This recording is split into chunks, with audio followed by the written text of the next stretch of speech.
Hello everyone, and welcome to the latest episode of Read Right to Left. I am, as always, G from Simply G, joined by my always wonderful co-host Ray from Whimsical Pictures. Hello everyone. And this month is October, so in the spirit of the spooky season, the two of us are going to be talking about horror manga, a whole bunch of different titles. There's quite a lot of variety in horror manga available in English, some in print, some digitally, and a lot more than I think people realize, across all sorts of different genres, all different types of demographics. So we're going to talk a little bit about particular titles, as well as just mentioning briefly some other titles, and hopefully you guys will enjoy, and of course, as always, we will end on the wonderful questions that you listeners always send us. Thank you, as always, for those. We really, really appreciate it. Before I do start the podcast, I did want to mention, for anyone not aware, for those who are new to the podcast, and you find it on my YouTube channel here on Simply G, you can also listen and follow the podcast on a whole range of podcasting platforms, including Spotify, Apple Podcasts, Anchor FM, pretty much anywhere that you can get your podcasts, if that is a better option for you. But as always, they will be posted here on my channel. And if you are wanting to follow them on YouTube, please consider subscribing to Simply G, because we do put these out every single month. And sometimes we put out more than one if the episode itself gets too long. We haven't done that in a little while though, so that's good. We're getting better at this, right? Well, yeah. I mean, but it's still us, so. What channel do you people think you're on? Exactly. So, I think before we really dive into anything super specific with horror manga, obviously horror is a genre. It's a pretty wide applied genre, not just in manga, but in comics, in film, in every iteration that you can put a genre tag onto media. We have stuff like fantasy horror, we have sci-fi horror, we have the more popular like slash and gore horror that you see in films, but also the suspense thriller type of stuff. That goes without saying in applying to manga as well. We have shoujo horror, we have shonen horror, seinen josei. It really is across the board with what is being made. And some demographics are actually quite more represented than I think some Western readers may be aware. Most notably, shoujo horror being quite a big and popular and diverse group over in Japan. Shoujo horror has always been a staple. Like, horror manga has been a staple of shoujo manga since shoujo manga started being a thing. A lot of people probably don't realize that Kazuo Umezu, before he was doing all of his wacko horror stuff, and even during it, he really was well known for doing really cutesy shoujo stories. So I feel like the history of horror manga and the history of shoujo manga are pretty inextricably intertwined, no matter how far back you go. And one of the more popular artists, more popular mangaka that we see being represented in English horror manga is, of course, Janji Ita. I think we need to talk about him right up front, because we're not really going to talk too much about his specific titles in this podcast. He's the person that you think of when we talk horror manga. He is the face of the industry. And for good reason. His titles have long been a very large chunk of what we get in horror manga. And although personally I'm not the biggest fan of his stuff, or at least not in the way that I think he intends them to be, and I think, of course, you're the same, Ray, in that we don't find them particularly terrifying, particularly creepy. But it would be wrong of us to not mention him because his stuff is everywhere, and we continue to get more of his titles each and every year. I definitely feel like he's one of those creators that I respect a lot more than I actually like. I just tend to find his manga too goofy and just, like, absent of scares that work effectively on me. So I guess it just doesn't fit my taste that well. I think G's the same, but he certainly is, you know, a very talented mangaka with a very unique style and I think a very strong point of view with his work. You know, he definitely has figured out exactly what he wants to convey with his manga, and he does it again and again. And it's just not something that I guess I'm that interested in seeing conveyed. But, you know, good for him. And all the people who love him. And especially if you're a Janji Ita fan right now, we have gotten so many of his short story collections and his longer titles in print. He's also had a couple anime adaptations the last year and upcoming. So there is so much Ito to enjoy. And I don't think we'll see that changing too much in the future up until we kind of run out of his stuff to publish, I think. Which is kind of getting close. We've gone through a solid chunk of it. Even after that point comes, I hope he keeps making adorable videos on Fizz's YouTube channel. Yes, they are the best. But before there was Junji Ito, I think we need to talk about the man who inspired him, who Ray has already mentioned, that being Umez. We currently have one of his most popular, most notable titles, recently republished in beautiful deluxe editions from Viz. They're 3/4-in-1s. That is The Drifting Classroom. But we've gotten a couple of his other titles in the past as well. Yeah, I think we're both pretty big fans of Cat-Eyed Boy, which is a yokai manga by him that is available digitally. That's how I read it. It had a print release, you know, yesteryear, but it's long since out of print, so, you know, and very if you hard want to go on an adventure, maybe you can find it, but I would recommend, personally, just picking up the digital volumes.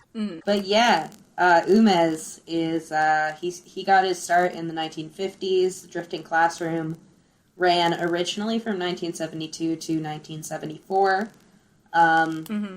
And I'm a big fan of Umez, which we were just talking about that being interesting compared to Ito, because it's not like his stuff is less goofy and over the top than Ito's stuff in a lot of ways. It's just like rereading The Drifting Classroom for this podcast is just like, that series is so memeable. It's incredible. Yeah. There's so many good moments and faces.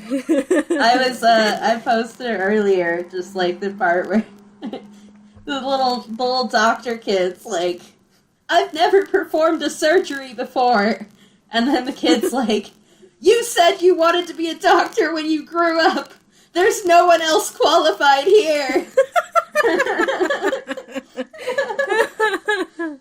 And that's hilarious, but also horrifying. Like, the whole situation is pretty especially horrifying. because we get, like, the whole surgery in, like, graphic detail after that. And you're like, oh, no. And they're, like, 12. They're all 12. Yeah, so The Drifting Classroom is 10 volumes long originally, and 3 in this new sort of deluxe collector's edition format. And we've had it in English for a long, long time, but it's been one of those Holy Grail series, I feel like, for a good long while, that, like, people would talk about, oh, I wish I could have The Drifting Classroom, you know? So it's kind of crazy that we, like, just have it now. Yeah. But Viz obviously published the singles many years ago. They went out of print, as things tend to do after many years. And it was one that I think a lot of collectors wanted. And when you are later into a hobby, it is harder to pick things up, because of scarcity. But thankfully, Viz recognizes that we're definitely sort of in a horror renaissance in English manga right now, thanks to Ito, that there is interest in The Drifting Classroom and other titles as well, but notably that one, the fact that we have gotten such a lovely hardcover release from them is encouraging, to say the least. Yeah, it's great. They should license more of his stuff. Yes, give us more. But to give just a quick rundown about what The Drifting Classroom is about, it is about a school. One school that one morning, just all of a sudden, there's a huge earthquake, and a sinkhole opens up, and the entire school just kind of blinks out of existence. Like, there's just a huge hole in the ground where it was in our present time. But the school and everybody in it, as it turns out, when they look outside, they see that they are surrounded by this endless desert wasteland, where the sun doesn't shine. It's just this disgusting smog everywhere, and just like these roiling dunes that look like something straight out of like hell, like the way that Umes draws them.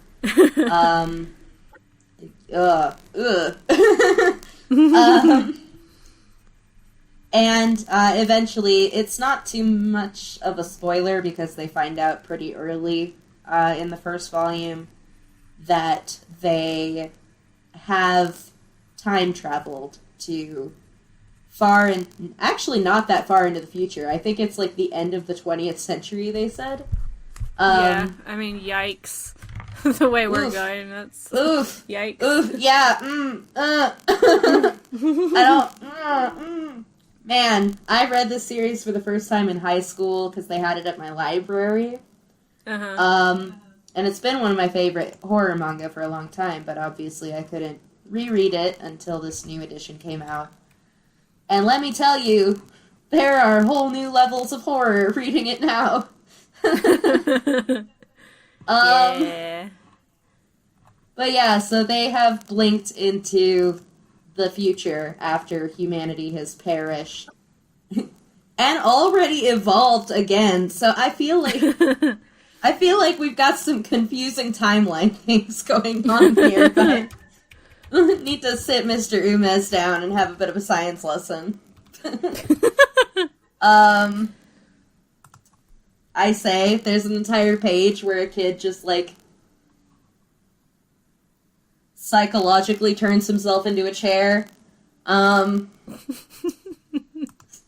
Everything that happens in that manga makes complete and total sense all the time.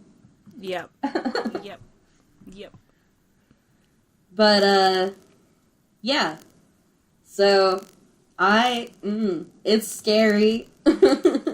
It's also really funny, but I find it terrifying. There's a lot of moments that just make me go, like, ooh, I don't like thinking about that. So... Yeah, it's kind of a extrapolation on the idea of, or a counterpoint to, I think a lot of people, I've seen it compared to Lord of the Flies, but it really isn't that. These children are very much the logical ones. They're definitely not in control because they are 12 years old in apocalyptic situation. But it is the story of this group of kids who are trying to survive just the worst situation when the few adults around them pretty quickly, like, lose their minds and are the ones to go crazy. It's really interesting. some very disgusting moments. In the similar, like, so overtly comedic, but also simultaneously terrifying. But it's, yeah, there's nothing really quite like it at all. And I do hope that we see more of his works, namely because Cat-Eyed Boy is also so very good.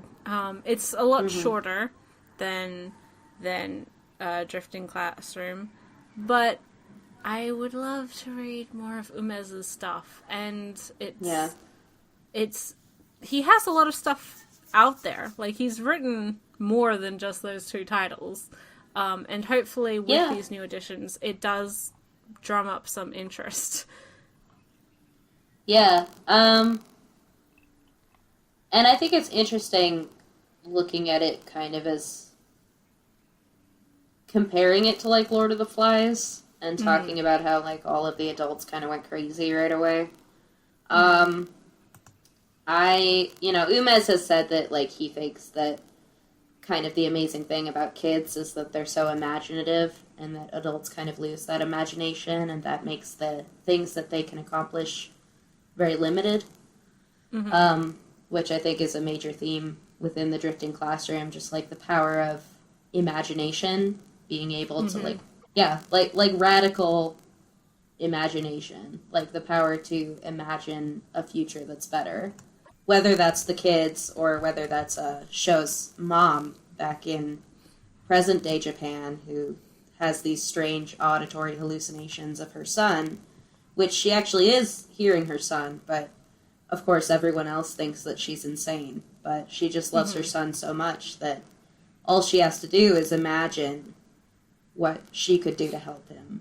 I was thinking specifically of, like, the last adult character who's still alive. Who is the lunchman, who is just reprehensible the entire time.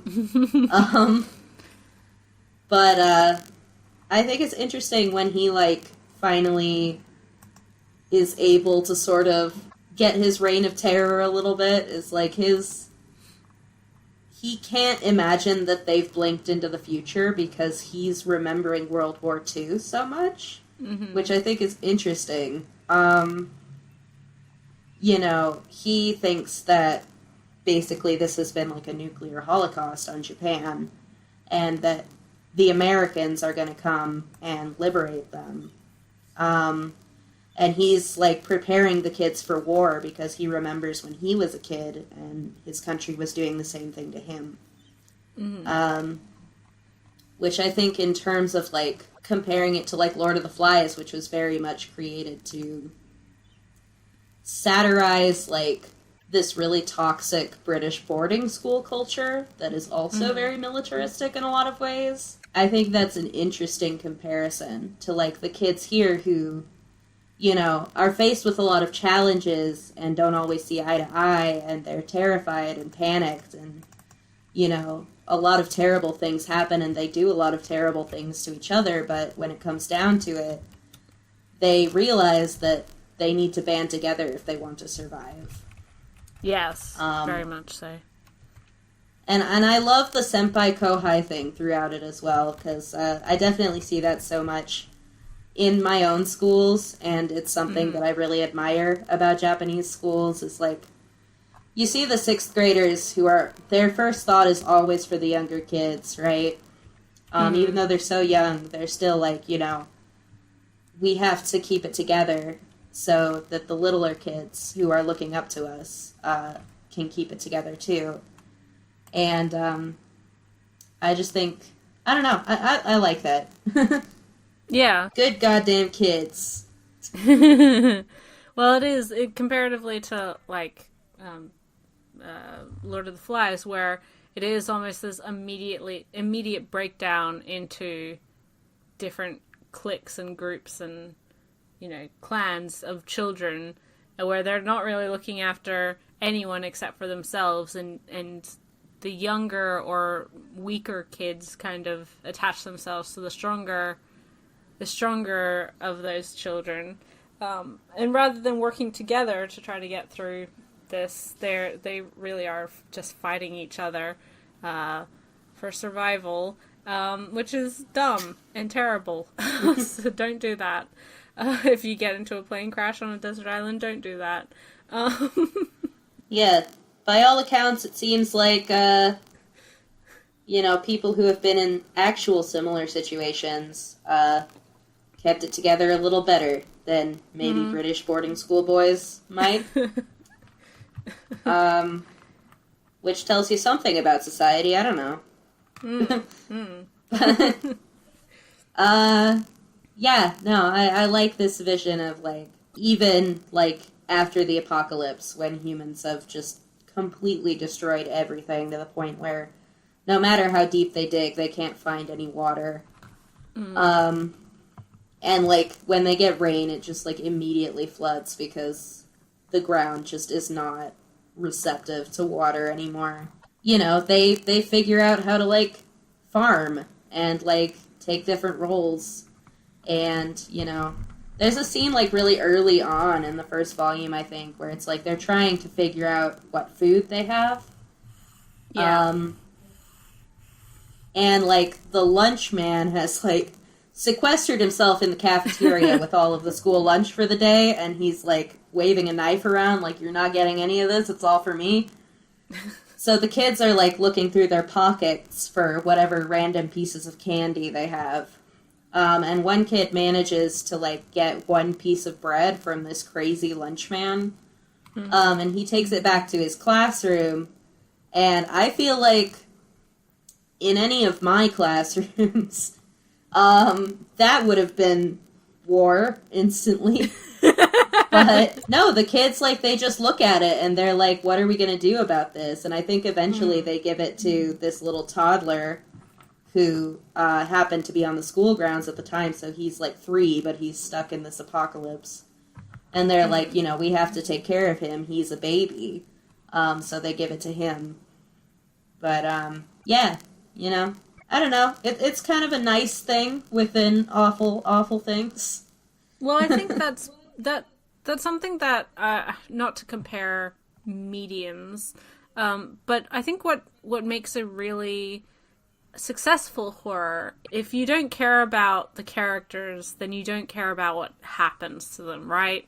So, like, comparatively to some modern horror films, stuff from big budget to, like, the very indie, low budget stuff, there's the whole joke about the horror film character trend of, like, everyone's dumb and nobody, like, ever does the logical thing, and so they're all stupid, and when they die, nobody cares. So it's not, like, scary, it's just funny.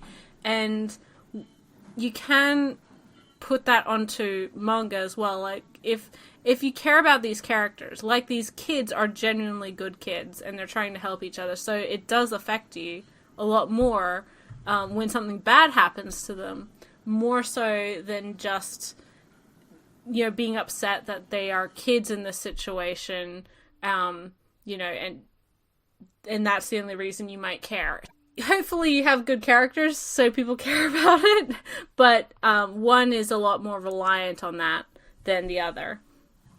Yeah, I mean, I think for me, it's not so much that the characters are likable, because, like, some of my favorite horror manga is, like, Lychee Light Club or, like, Helter Skelter, where everybody in it is just absolutely despicable all the time.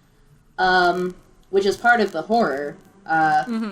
But, like, I do feel like there's some sort of truth represented in those awful characters. Like, there's something human about them that I can latch onto and empathize with, and that is where I feel the fear, I guess.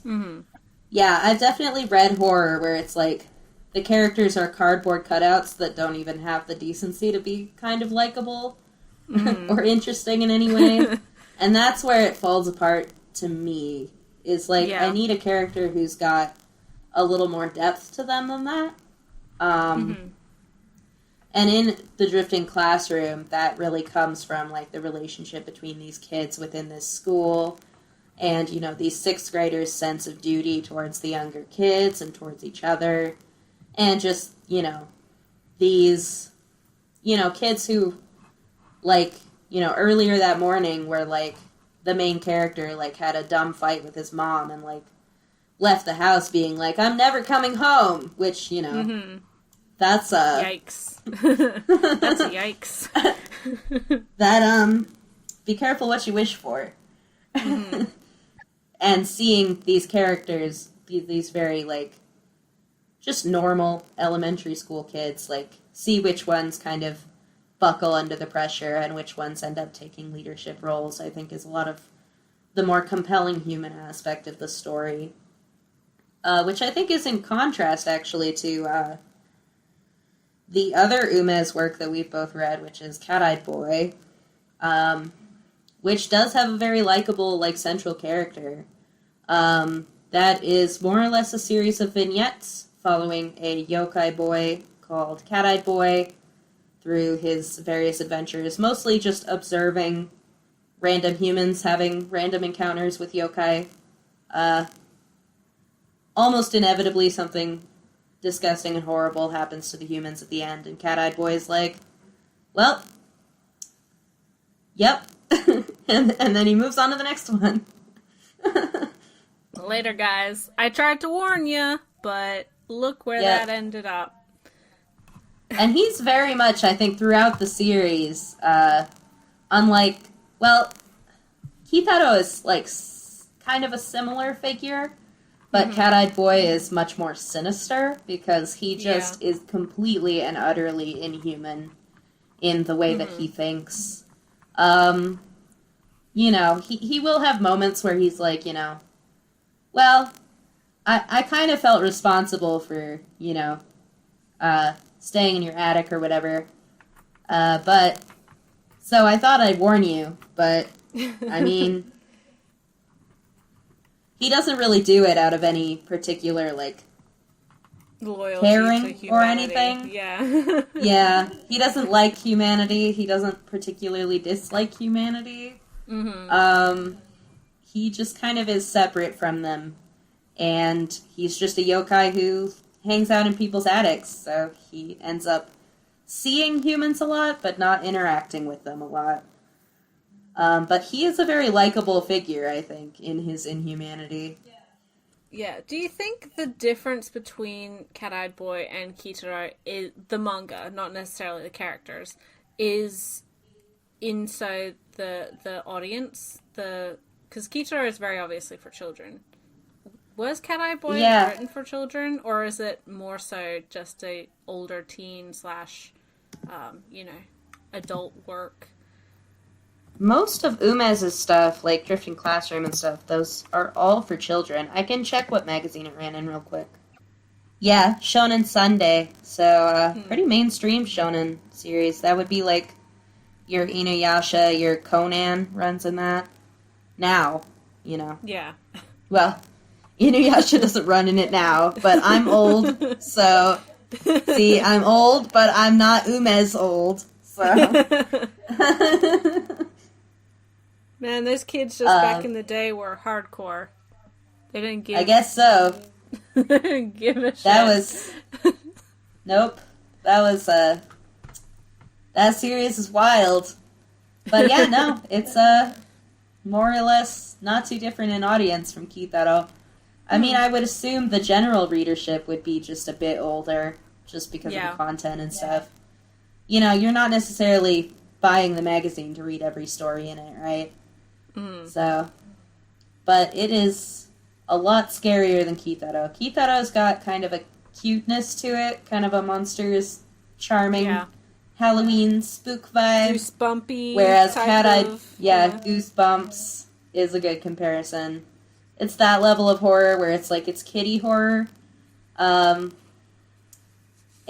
Cat-Eyed Boy is just utterly terrifying all the time. Yep. So, even the design of the character, like, Cat-Eyed Boy is pretty freaky looking. I don't know. Neko Musume is not, like, you know, she's not conventionally pretty unless you watch the new anime. But, she's not that scary either. No, she just looks like a little rabid child which, I mean, Yeah. is every child. So, like... Every child. Yeah. Cat-eyed boy looks like a cat, but a boy. He's got cat eyes. Which is Imagine why that. I think he's named that for some particular reason. I'm not sure why they called him that. It's really weird. So yeah, that's Umez, unless you wanted to talk about anything else with him. Not really. I think we've talked a lot about, I guess, the old classic shonen horror. Umez, I don't know that he invented the genre, but he certainly went on to inspire a multitude of later very popular horror mangaka, including, of course, Janji Ita, as we mentioned beforehand. But I wanted to talk a little bit about shoujo horror, and more specifically, one of the titles that we did get back in the day. It's very out of print now. We never got the entirety of it, unfortunately, but that is The Bride of Deimos, which is, we got 7 of the 17 volumes in English in print by Comics One many a year ago now, early 2000s. And that is the story. It's sort of a collection of vignettes tied together by 2 recurring characters, that being a young girl and then the demon Deimos, who has decided that this young woman, is going to be his bride. He wants her for himself, and he's not going to take no for an answer. And despite her not wanting to, obviously, she's not interested. She's terribly afraid and is trying to avoid this whole thing at any cost. But in her attempts to dissuade him, in her attempts to avoid him, he does some pretty messed up things to the people around her, and also total strangers, in order to catch her attention or to get rid of them, and kind of scare her into coming with him, saying, well, if you had just come to be my bride when I told you to, then this horrible stuff wouldn't have had to happen. And it is creepy. Like, there's some, it's quite like classic shoujo, obviously. It has that atmosphere. There's a little bit of disconnect between the stories, which is expected because there are multiple different characters, and none of these stories are going to end with a happy ending. Some of the stories don't have our main female character in them whatsoever. It's just Deimos being a bad demon guy. But there's everything from people getting trapped in paintings for all eternity, to cults, to just luck turning and everything in your life going wrong, to just a bit more not as terrible things, but still pretty terrible. So it goes across the whole gamut, and that's more so, of course, a supernatural horror. There's nothing any too grotesque or gory. It's more so the foreboding fear of what's going to happen, knowing that no matter how much you run, no matter how much you try to avoid a situation, you're going to get caught into it, and there's no positive ending to this. There's no way that you're going to get out of this happy, just at all, ever. So I feel like the lack of agency in that series is kind of the really spooky thing for me. Just the general because this man, who happens to be the devil, basically, has decided that you are the one for him. Totally, apropos of nothing. You had nothing to do with this decision whatsoever. Your entire life from now on is just ruined, and you can't do anything about it. That's super creepy to me. Which might also be saying something about society and the patriarchy. I was gonna say, I think it's a very visceral fear that a lot of women have, if not directly experienced, then certainly thought about. Yeah, it's, we don't really have, like, sexy Lucifer around in the real world, but, situations similar to that are distressingly common, so. Yeah. Yeah.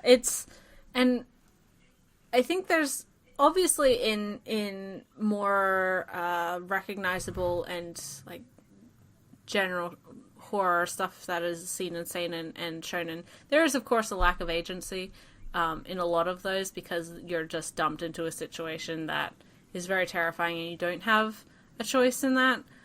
But the intrinsic, just the point is being pursued by an unwanted suitor is something that is very, very feminine coded. And is something that I think could only come out of a shoujo or a josei manga, and be very, very terrifying for the girls and women who were reading it, because it is so, unfortunately, close to real life situations, very recognizable. Not a good time, and it is something that persists, to this day. And it's a shame that we never got the entirety of that series, but even if it sounds interesting to you, definitely try and hunt down the couple, like the 7 or so volumes that we did get in English. I don't know if they're all readily available in out of print or secondhand markets, but it's also one of those series where you don't have to read it from beginning to end to get the whole story, because it is very much self-contained chapters, and you're not really missing plot relevance if you skip around a bit. Yeah, it's a weird oddity in the English market. I'm glad that we got it as, just one of the very few, like, non-year 24 70s shoujo works that we get. And, of course, with that, since it is 70s shoujo, it's also gorgeous. Very lush. Style reminds me a lot of, I think, Ryoko Ikeda in particular. And just, like, that very 70s style of, like, everyone's got this big, luscious hair flowing in the wind. It's very surreal in the way that it uses its paneling, which I think definitely contributes to this sort of supernatural atmosphere with this demon. So it's very gothic, I think, in vibe. Yes, very much so. And actually, we were saying that there's a long history of horror in shoujo manga and josei manga. A lot of Year 24 artists did a lot of horror stuff. I think Yoko Yamagishi is particularly known for that, which I've been reading some of. She's got like a greatest works collection that's a few volumes long, and I have the first 3 of that, so I've been kind of slowly making my way through those stories, and there's definitely some really creepy stuff in there. A lot dealing with, like, generational gaps, particularly, like, between women of different ages, and, like, how the past can come back to haunt you, particularly in the post-war era. But I don't feel like I've read enough of that yet to, like, talk on it. Yeah. But there's so much horror shoujo and josei. Yeah. A lot of Janji Ito's work is also shoujo and josei, which I think a lot of people don't realize. Tomie is definitely a josei work. I think the other one that's josei that we've gotten is, like, obviously some of the short stories. They really just, like, collect those from all over the place, so you'll have, like, stories from lots of different demographics and magazines in the same book. But, I feel like Dissolving Classroom might have been the other one. That's, like, shoujo or something. But, I think people don't consider shoujo a subset of manga that is capable of being, you know, scary, creepy and horrific, yeah. scary, gross, but it people, often is. So hopefully our listeners are more informed than the general masses. We know that shoujo can be a horror or a sci-fi, and in fact, a lot of it, classic shoujo, is just that, and everything in between. So, yeah, a lot more to the demographic, as we always say. But one of the other amazing josei horror manga that we've gotten, and that you and I both love, we mention it a lot on the podcast and in private, being Helter Skelter, fashion unfriendly. Yes, this is from, I believe, the 90s is when it originally, I want to say. I'm going to double check that because I don't trust myself. Haha, I was right. It started the year I was born, 1995. No wonder you love it. You two are twins. Oh my god. No, I don't want to be her.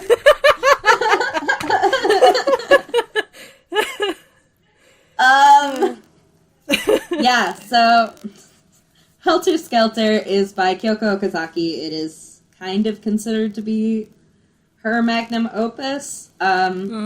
She actually, it's a bit of a tragic story because I think she was only 33 when she finished Helter Skelter. She didn't even get the chance to touch up the artwork the way that she normally would. Because she was hit by a drunk driver and forced into an early retirement, essentially. So she hasn't been able to, like, create manga since then. So Helter Skelter is, like, her last work and considered by many to be her greatest. Which is such a shame. Like, she's obviously an incredibly talented woman with a lot of really interesting ideas, so... Yes. You know, I want to make it clear that she's not dead, by the way. No, she's not dead. She's not dead. But just the loss of the art, like her being able to create the stories that she wants is, not a great time. But thank goodness she's not dead. Like, that's a blessing in itself. Yeah. So look at the positives along with the negatives. But also, don't drink and drive, kids. Oh, yeah, do not. You're a bad person if you do. I will judge you. Yeah, it's not good news. But Helter Skelter is complete in one volume. We got it from Vertical, like, back in the day. I'm sure it's, like, way out of print now. But and not available digitally, which kind of makes me sad. I wish they would put that up. But, this is almost like a feminist Frankenstein story, is how I describe it often. It's about a model named Liliko, who, has gotten, like, under this sort of very tyrannical manager who scooped her up when she felt fat and ugly as a much younger girl. She's had, like, extensive and highly experimental plastic surgery all over her body. I think it says except for her ears and her, you know, lady bits. This is not a family-friendly manga, by the way. No. Do not give it to your children. Or your prudish uncle. Do not. Yeah. It is, there's a lot of nudity, there's a lot of, like, sexually explicit content, so keep that in mind. Obviously, it's also very disturbing and frequently graphic, frequently showing a lot of really heinous abuse going on. A lot of drugs, too. Yes. Because Liliko, in order for her body to essentially cope with this all of this, like, botched surgery that keeps being done on her over and over again. She is basically on every drug under the sun. She has to get an injection every night just to sleep.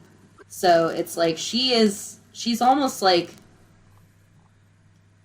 you know, this figure who has not only been solely created by the beauty industry and the modeling industry and, you know, these toxic beauty conventions, but is also solely sustained by them, which I think is a really creepy concept, metaphorically speaking.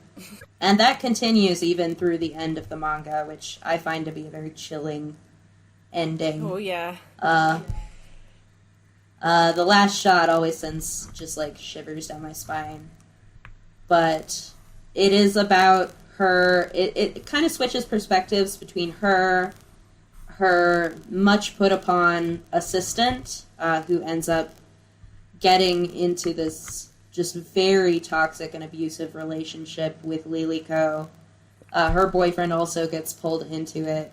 And is, you know, by the end, she's got this, like, Stockholm syndrome where she could not leave Liliko's side if she wanted to, and she doesn't even think she wants to anymore. And I think Liliko also got them addicted to her drugs. Yes, they did. Or she got them, she caught her assistant, at least, in this very abusive cycle of dependence, not only on drugs, but on, like, the physical dependence of each other, both emotionally, physical dependence, sexually, and also, like, etc. You know, creating situations where she would have blackmail for her. Yes. It's just, like, any way that Liliko could get control over this woman, she has gotten control over her. Mm-hmm. Which is a reflection of, obviously, her not having any control over her own life. So it switches between those two perspectives, as well as a third perspective of a inspector who has sort of gotten obsessed with Liliko, because he says that she has a very beautiful face that is off. Like, he can tell that it's not real. She kind of looks like an alien. What does he say? He says, it's so good. He says, like, she looks like, he almost describes her as, like, a copy with no original. Like, looking like every celebrity at once, and also, like, no one. Just too perfect that it's that uncanny perfection. Yeah. That is, it's, like, you know, clearly it's not made in imitation of something. But what that something is impossible to say. Which is, yeah. Oh, it's so good!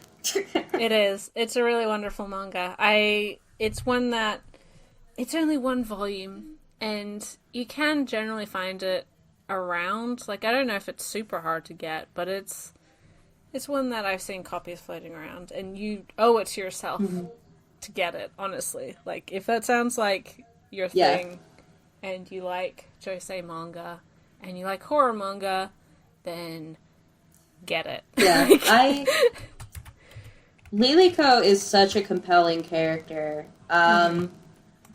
She's so utterly despicable, and so hollow, and so evil, but it's like, she's also so deeply pathetic.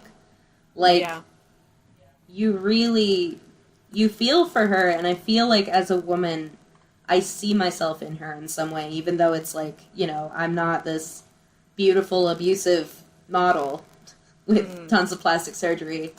There's something there that's, like, I think just, like, almost, like,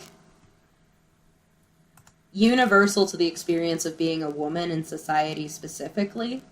Yeah. And I would be interested to hear, like, male perspectives on the manga, like, people who got something out of it, who are not women, or who have, like, never been treated as women by society either.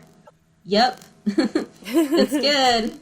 Yeah, it's good. And also the connection to, like, you know, eugenics and, like, this creepy clinic that does all these botched abortions and then, like, sells the baby's organs as skincare products.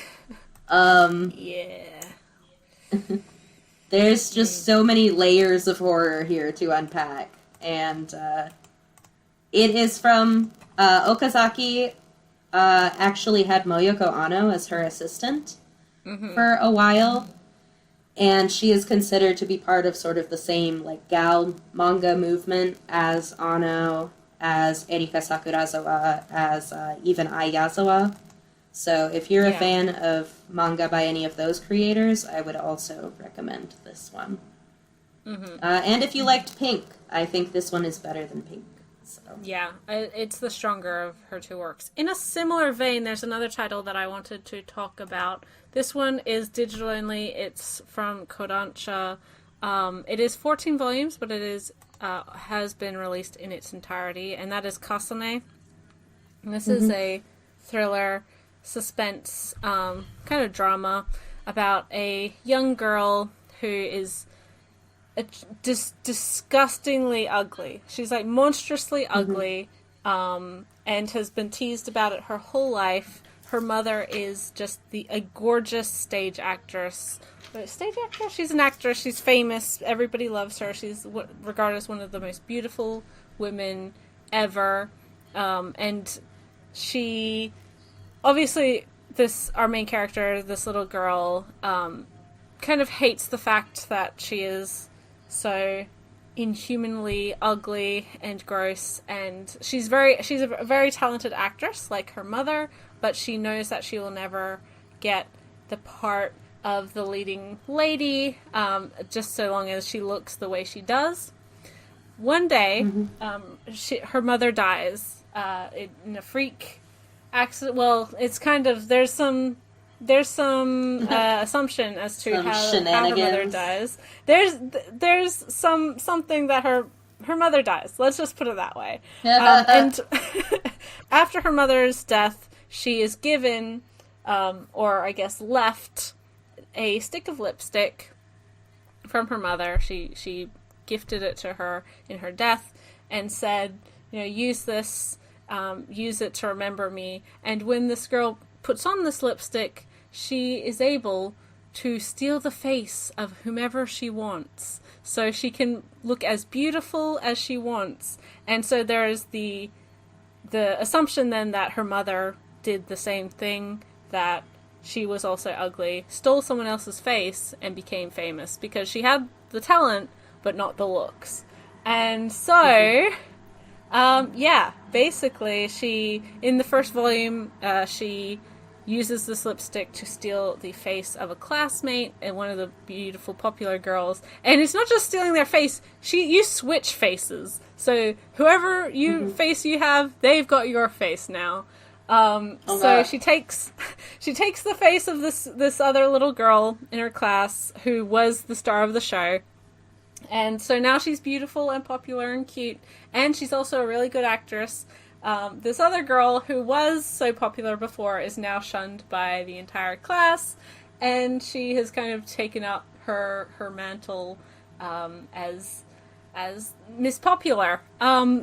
After that, she's introduced to like a manager because she's now wanting to get into the acting business and all sorts of things. And there's a lot of mystery as to where this lipstick came from and what really happened to her mother, and was her death a natural one, or not a natural one, but was her death really an accidental one?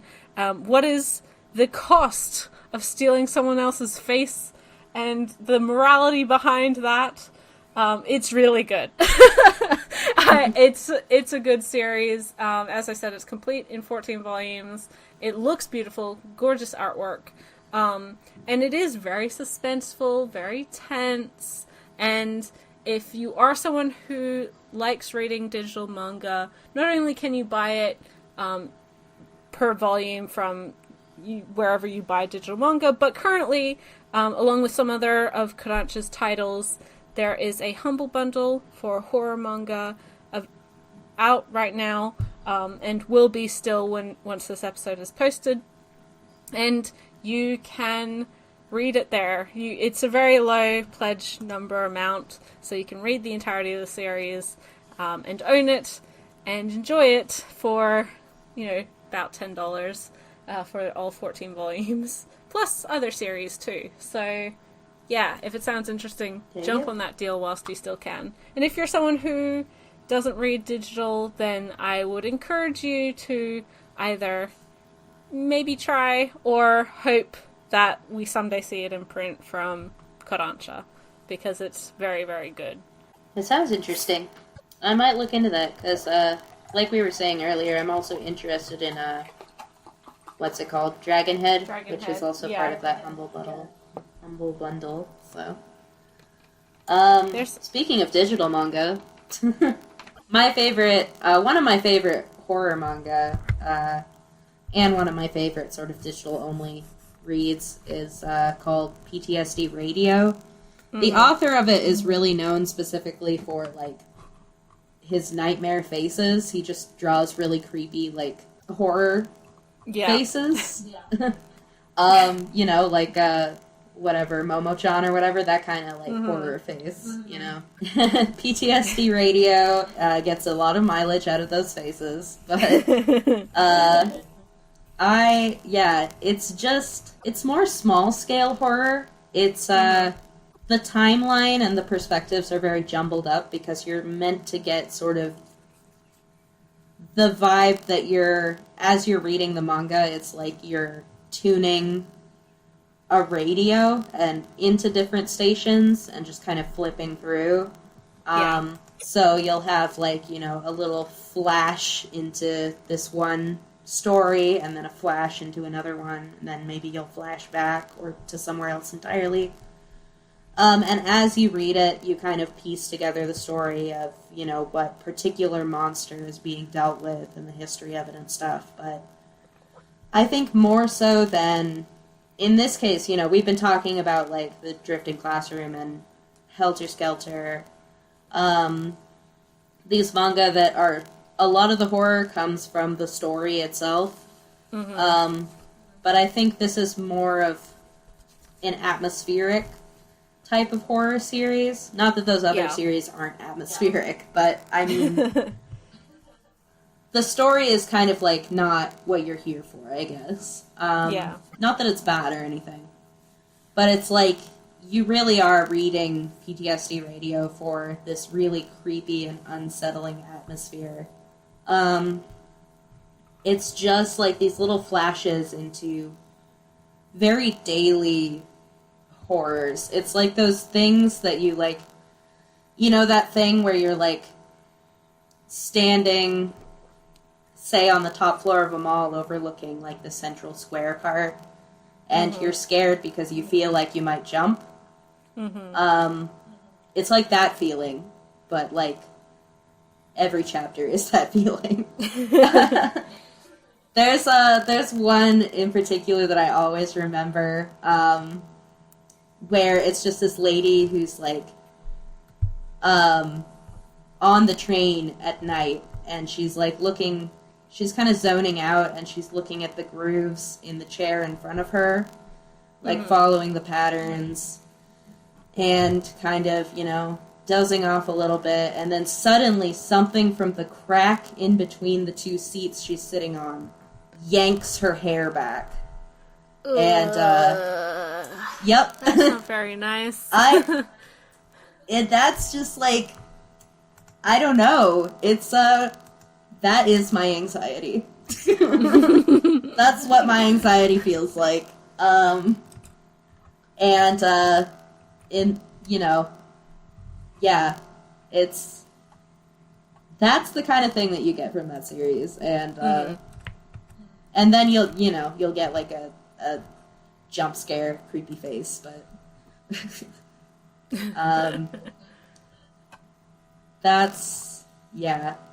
I don't have that much to say about it, just to recommend it if you like creepy things. If you like yokai stories, that's what this is.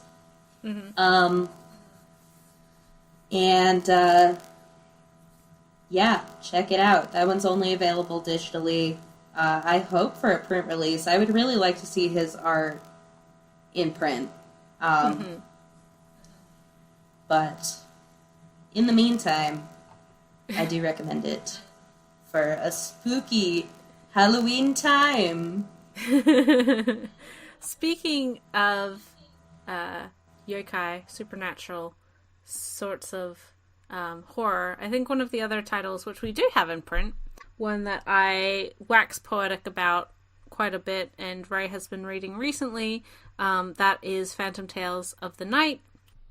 So, Phantom Tales of the Night is an ongoing series being published by Yen Press. It's written by Matsuri, currently 5 volumes in English, and follows a mysterious innkeeper who, in exchange for his services at this inn, to unbeknowing humans who stumble their way to his front door, he provides them shelter and service for the night in exchange for their deepest, darkest secret, because he is absolutely fascinated by the secrets of humans. And we there's a couple reoccurring characters throughout the series, most notably, of course, the innkeeper and his sort of help that he employs there, one being Spider, the other being Butterfly. But there's also some guest characters that are reoccurring throughout the series as well, and they pop up a couple times. But each chapter is pretty self-contained. There are certain elements that are consistent throughout each chapter, and the later you read into it, the more you read of it, there is more recurring characters and themes and storylines, but overall it is pretty easy to just read a chapter here and there and get a pretty fulfilled story per chapter. I love this. I love creepy yokai. This is not, this is not new information for longtime listeners or followers of my channel. I find the innkeeper a really, like we spoke about earlier with Cat-Eyed Boy, he is very much a inhuman yokai. He doesn't have any fondness necessarily to human morality. He doesn't find the need or doesn't understand when something he does is scary and terrifying and, not exactly in line with what humans would want. But this series has some beautiful, beautiful elements to it. I think it captures the sort of classic horror, very Japanese style horror, very, very well. Mm-hmm. It obviously utilizes a lot of elements of yokai stories, of folklore, that you see in manga a lot, both in horror and non-horror series, and it's wonderful. I love it. And it's beautiful. Like, the art is amazing. If you have not seen the covers for Phantom Tales of the Night, be sure to check them out and be awed, and then keep in mind that the art is pretty consistent with the actual art of the series. There's no bait and switch with the covers for this one. I actually enjoy the art within the series more than the covers. Like, unlike you, I don't think I was drawn in by the covers. I really don't like those neon color schemes. Mm-hmm. It kind of, that turned me off of Jigoku Raku as well. I guess I'm allergic to it. I don't know. But, just like looking at some of the spreads that you showed, I don't know, in a video or something, or on Twitter, I don't remember. I was like, that looks really cool, so I ended up picking it up. Because I do often like these sort of yokai vignette stories, like Mushishi or Mononoke, or even like Nightmare Inspector. Holic as well. This gives me Holic vibes. Yes, very much. But obviously with, I guess, a much less hapless or sympathetic protagonist. The innkeeper is very creepy. I'm struck by how much of a hack operation he's running here, at least in the first 2 volumes, because he'll get someone into his, hotel, and they'll be like, I don't really have anything I'm hiding from anyone, and he's like, whatever, we'll just make something up. And then he just, like, rips out all their organs or something. You don't have a secret? Well, I'll make you a secret. And then now you are more interesting because you have something to hide. Yep. That's the part he doesn't seem to understand, is that people are pretty content to just, like, be honest in themselves. And he's like, no, you'll be very grateful that I've made you more interesting, I promise. And the guy's like, I mean, I was using those organs, but it's fine, you know? Whatever. I mean, some of the guests kind of, not luck out, but not all of the guests are necessarily unhappy after the fact. It's not a good thing to wind up at the inn, but by the same token, it's not a bad thing necessarily, depending on your situation. He is very helpful in his own way. Just probably more so for yokai matters than human matters. Yeah, he's got a lot of enemies. He don't make friends very often, it seems. Nah. Well, I mean, what can people do for him that he can't just do for himself? Let's be real. True. He is like a terrifying Eldritch in horror, which is great. Love it. I really like the minions. I like Butterfly and Spider a lot, because I feel like they're very... especially Butterfly is like... He's just butterflies. Like, he's a cloud of butterflies that hangs out around corpses. That sort of amassed itself enough of an essence to become a yokai. Whereas Spider was like, he used to be a human or whatever, so he has a bit more understanding of what humans are like. Yeah. Whereas Butterfly's just like, I have no idea what these people want or are doing. I'm so confused. Which is an interesting dynamic between the two of them. And the more you read about it, they do get a lot of their backstory and their character fleshed out. Butterfly, in particular, fascinating, and very, very different setup to Spider, who has, I mean, a pretty typical yokai, human to yokai background. But Butterfly, there's some kind of existential dread with Butterfly later on. Yeah. Just in his mere existence. It's very, very good. Yeah, there kind of already has been. I'm such a mark for the slutty bisexual, so...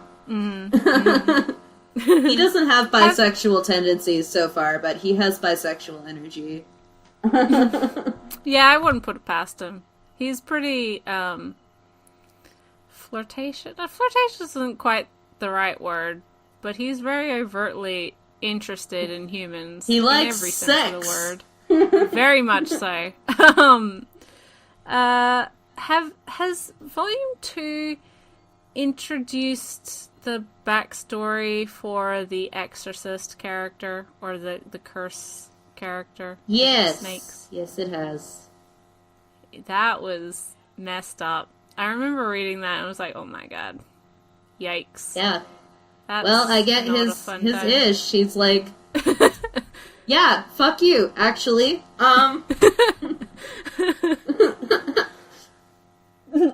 Rude. Very rude. That was gross, but I was into it.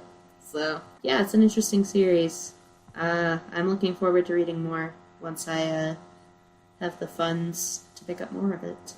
And I think for the last series we're going to spotlight in particular, it has a supernatural element to it.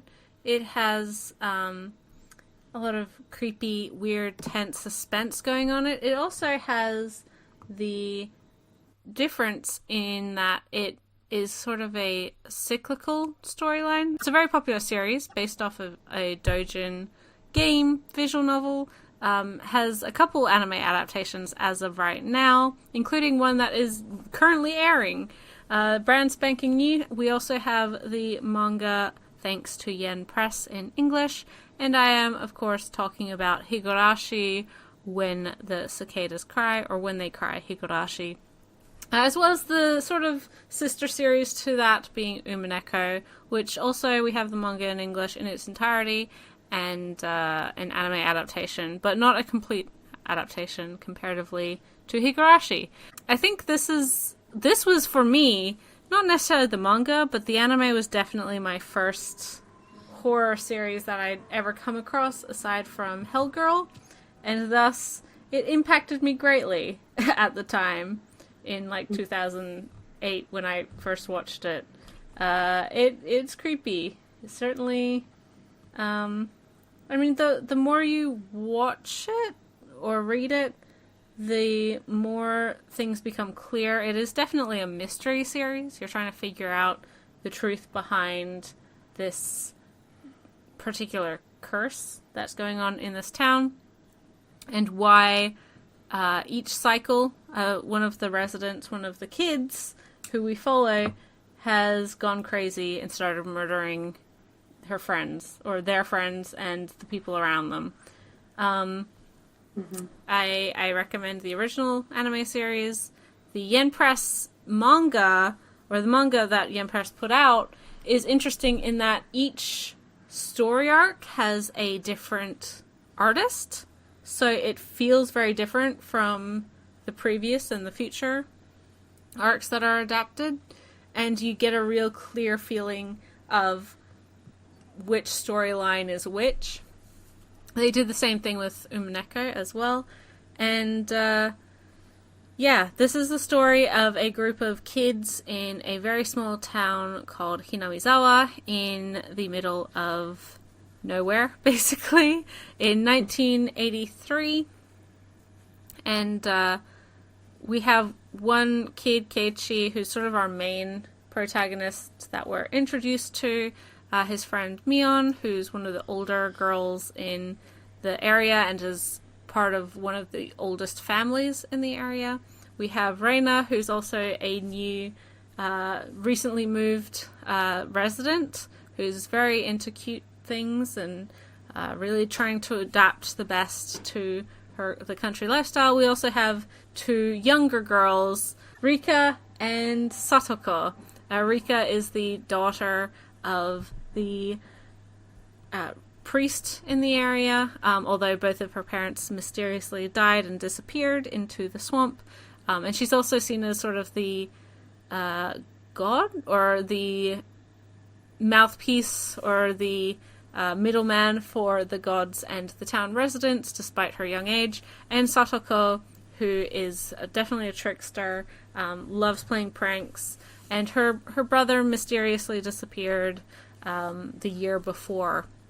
And so there's lots of different mysteries, lots of different terrifying things that happen to these children, many of which are self-inflicted. There is torture, there is violent, brutal attack, there is a lot of very abusive behavior done to and by children, not at the same time. And, there's a lot of paranoia, there's a lot of fear, and paranoia is a big one. Keep that one in mind when you're reading this, but everything from bodily mutilation to physical and implied sexual abuse to just thinking that your friends are poisoning you, so you're gonna smash them with a baseball bat. Not necessarily a fun time, but again, a pretty likable group of kids, and over the course of the series, you find more about them, their situation, and the greater Hinamizawa secret. There's a larger mystery in that there's a festival called the Cotton Drifting Festival, and every year someone disappears, is spirited away, and someone is murdered. And there's also that larger mystery as to what's going on there. And is it a larger town conspiracy, or is there something going on? Yeah, really great. I don't want to spoil it because I do know that there are people currently reading the manga or watching the new anime who are not fans or haven't read or watched it previously. You can also get the game on Steam and such things. So, yeah, lots of options to enjoy Higurashi and Umineko. I think the entirety of Umineko is on Steam. I can't remember. But yeah, check it out. I don't know if you've seen or read this one, Ray, but it was certainly one of the popular ones to recommend for a long time. Yeah, I watched the anime back in high school. I think this is an interesting one because at the time it was definitely kind of a meme. People watched Yes. it because, like, they heard it was, you know, the, like, cute moe harem girl slasher anime. And I think it's kind of a fun example of a series kind of rising above its meme. I feel like people more or less respect it now. As a franchise, which I feel like they didn't really back then. It was just like, do you want to see some lollies just like wielding a meat cleaver around or something? But now I feel like it's regarded as a pretty solid horror title by most people, which, you know, it's nice to see that turnaround. I think the art style is more or less just a symptom of the time, and also Ryukishi 07 or whatever his name is, not being a particularly good artist. It's not helped by the fact that Dean did the first anime adaptation, and That too. there's a lot of memeable frames. It's not the best looking show around. No. But I think from what I've seen of the manga, because that's one of those manga that, like, each arc is... A lot of the arcs are done by different artists, if I remember correctly. Yes, every single one is done by a different artist. And Umineko is the same.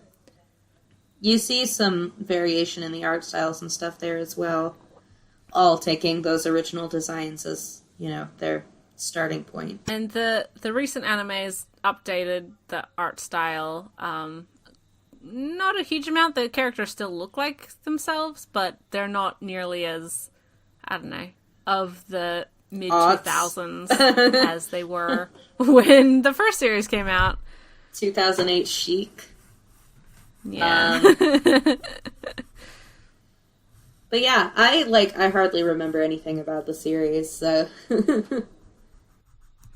It's a good mystery, and I think with Higurashi, at least, we do have a complete adaptation with both seasons. It's about 50 episodes long. Plus, there's some follow-up OVAs, which are not necessary for viewing, but we do have some of those licensed, not the newer ones, which is fine, because the newer ones are terrible. But the ones that were released with the earlier seasons are available from Sentai on Blu-ray and such. And Funimation has licensed the new adaptation, which I would assume is basically... I don't know, because I've only watched one episode so far. It's a similar... I think it's been claimed to be similar, but not exactly the same, so it's not a complete reboot of the show, but it's sort of a soft reboot / remake of what is the Higurashi story. So who knows what the differences will be. I guess we'll have to watch and find out. So yeah, every Higurashi iteration has a couple differences as well. Umineko, on the other hand, as I said, only if you want the complete story, you have to read the visual novel or the manga. The anime only had its first questions arc, or all of the questions arcs. The first, like, half of these mystery titles adapted to anime with none of the answers, which is what Higurashi had. One season with all the questions, the second season was all of the answers. which is kind of important when you're talking about mysteries.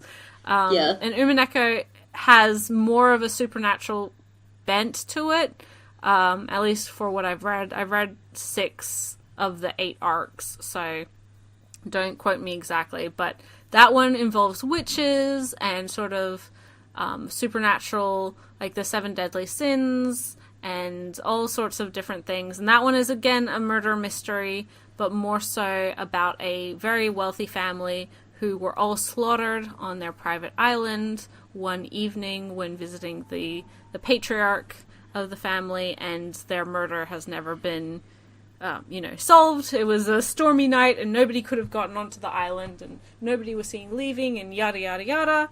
And so, yeah, the mystery is what happened and how did it happen, and was there really a supernatural element to it, and who is Beatrice, the Golden Witch, really? What does she represent, and was she a real person?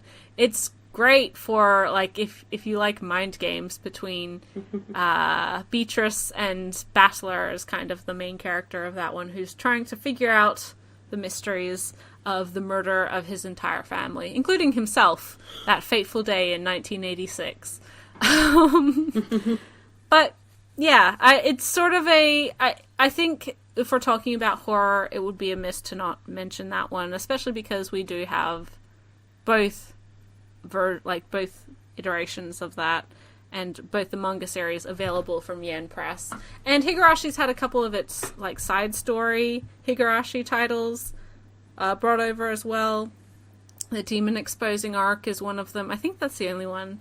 But there is a couple others in Japan that haven't been licensed, so it would be interesting if we did see them licensed now that we have gotten this reboot anime. So, I mean, that's a bit speculative, but stranger things have happened, to say the least. Yeah. I think I'm more interested in those than maybe the main story. I feel like I don't remember much from Higurashi at all, so I'll take what I say with a grain of salt. But what I remember my impression being was that the series is less about the individual characters than it is about Hinamizawa as a whole. So I'd be, like, interested in seeing, like, different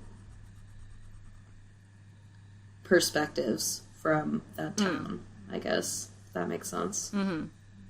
Yeah, no, it does. The Demon Exposing arc, I just read it because my library had it and I'd never read it before. That one is about a family from Hinamizawa who had left the year before all these mysteries and, like, the main storyline started. And it's their reaction to the, like, major crisis that happens in Hinamizawa in every story arc except for the last one where they solve all their problems, where the whole town, every resident is killed by some sort of toxic gas leak, and so it's the reaction of these people who are from there and still believe in sort of the old folklore of the town and see it as a punishment, and their reaction, even though they're not physically in the location, and what kind of horrifying reaction that has on these town people and their family. It's pretty solid, pretty good, pretty interesting. Nice to mix it up a little bit, I think. Yeah. So that's one of the biggest horror franchises of the last 20 years or so. Definitely. And as I mentioned, all started with the Dojin visual novel, like self-published independent work, and the popularity of it is just massive. It truly is like a underdog type of story, and Ryushiki 07 has had quite a few titles adapted, visual novels adapted to various mediums, but Higurashi / Umineko is definitely their most popular by a wide margin, and I don't think they're ever gonna be able to shake the interest in those two. Yeah, maybe. I really like visual novels as, like, a horror medium. I think there's a lot of interesting stuff you can do with that medium for horror. Yes, definitely. But then... with that, yeah, is there anything else you want to mention before we go into questions? Nope. Let's go. Alright, so we just got a few questions this month. Thank you guys, for always sending such thoughtful, interesting questions, giving us fuel to talk about stuff. First, we have from @WinsyDearest. If it's not too late to submit questions, no, it's not. What subgenre of horror is your favorite? I.e., slasher, cosmic horror, body horror, etc. What about you, G? Well, I'm particularly fond of... I mean, I like a lot of different types of horror, but I like supernatural horror, or, well, yokai horror, let's be real, with creepy monsters and such. I love body horror. We know this. Everything from Shintaro Kago to Mushishi to everything else, and even Land of the Lustrous to a lesser degree. Hell's Paradise. Yeah. They're all wonderful, all great. Love creepy body, just weirdness, and also monsters. And I like suspense and thriller, like psychological horror, more so than, like, I don't know, a murderer going around slashing people. So those are my preferences when we're talking about horror. Yeah, and I'm pretty similar because we are two halves of the same person. But yeah, I think I like supernatural stuff less than you do, but I still like it. Mm-hmm. And then I like body horror more than you do. But fun fact about both of us is that we actually both own like a self-portrait drawn by Shintaro Kago. He has a great price on those, by the way. Yes. He's like, you can just like steal a piece of art from this man. So check out his Twitter if you're interested in his artwork and would like him to draw your face exploding or something. Actually, seeing as it's spooky season, I am going to be changing my Twitter icon to my Kago portrait because that is in line with October. Very nice. I'm vampire trash always and forever, so my Twitter icon is always in perfect spooky season. This is true. And I like vampire horror. I guess that's my favorite. But yeah, body horror is probably... I'm really drawn to that. I'm drawn to psychological horror as well. And when it comes to monsters, I tend to like really big, ugly, creepy, really creative, like Eldritchian monsters. I really love the monster designs in Jigoku Raku. That was how G managed to sell me on the series. Read Hell's Paradise. If you're not reading Hell's Paradise, read Hell's Paradise. Everybody. Everyone listening. It's so sick. It's so fucking sick. I posted a monster from it, and I was like, this is so rad. And somebody was immediately like, read Berserk. And I was like, no. Go away. No, thank you. I'm talking about Hell's Paradise. But yeah. I like really freaky, big, terrifying monsters. And body horror, and psychological horror, and vampires. Very on brand. Exactly as we expect, I think, at this point. Yep, I am nothing if not predictable. Well, nothing if not consistent, I think is a better way to phrase that. They're both true.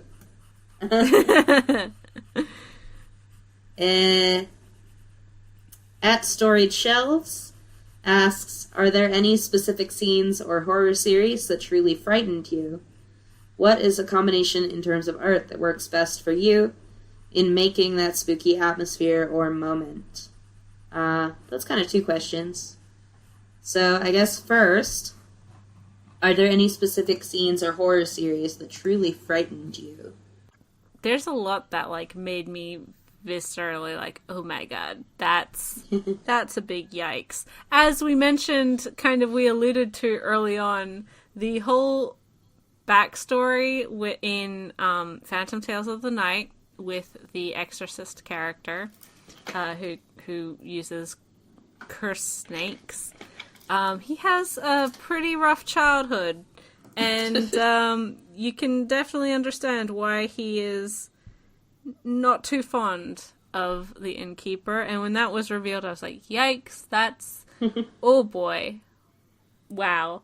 Also, speaking of Higurashi, there's I think it's the second story arc, which is where Mion is the main character / kind of the main killer of that story arc. Not a spoiler, because at every point most of the characters are the killer. So, but in the manga version, Keiichi is in hospital. He feels like he's escaped. He feels like he's safe, and all of a sudden, last pages, just comes the hand from under his hospital bed and the crazy eyes, and I was like, "Whoa!" I knew it was coming because I had seen all of Higurashi, but it was done really, really well. So that was effective. I mean, there's a lot of different things. There's some really disconcerting panels and spreads, and even stuff that's not necessarily always terrifying or always creepy. But Ghost Hunt, not just the manga but the anime as well, there's a story arc with the about vampires, quote unquote, in that one, and our main character gets locked in basically like an underground labyrinth, where the victims of this killer were, and that was that was the only time I was scared in that series. And it was like, oh my god, that's creepy and very, very like anxiety inducing, I think, is probably the best word for it. It hit hard. And of course, I mean, we talked about it earlier, but like just the whole last chapter of and especially the last little bit, but the entirety of it really, of Helter Skelter, is incredibly good at so scary. Oh my god, you out. There's a lot. It's the ability to make something unexpectedly, even when you're anticipating something to be scary or to be creeping you out, and it still is very effective at doing so, is when I feel like it's a really effective horror and I get scared of it. Like, I'm like, oh god, that was good. That was good. Also reminds me of, for anyone who hasn't watched it, Shiki is an anime, horror anime, about vampires. Yeah. Wonderful. Highly recommend. The OVAs of that, both of them are messed up. But the first one, where the vampires are in the drains, the underground drains, trying to escape from humans just systematically murdering them, that literally gave me nightmares for like 3 weeks. So highly recommend that one if you like your spooks. Fun fact from the original novels from the same novelist who did the 12 Kingdoms. Yes. Very different genres, but both brilliant. Did she do Ghost Hunt? Ghost Hound? One of the Ghost ones. Ghost Hunt, which I was just talking about with the vampire thing. That was also her. So... Yep. 12 Kingdoms started out as horror, too. The first book that she wrote was the second Taiki book, which is called Demon Child, and it's the Taiki stuff that happens after he ends up back in Japan as a teenager, and there's all this spooky shit happening around him. That was the first 12 Kingdoms book, and from there she started, fleshing out, where exactly he was when he was missing for a year. But yeah, that's neither here nor there.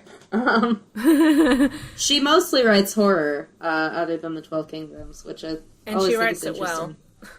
Yeah, well, I mean, that first 12 Kingdoms book, chronologically, like, in terms of the continuity of the...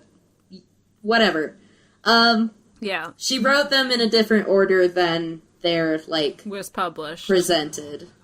So, the first Yoko book is kind of the first book in the series, and that one is, like, survival horror, beginning to end, pretty much. So, yep. Yeah, Shiki's good. Vampires.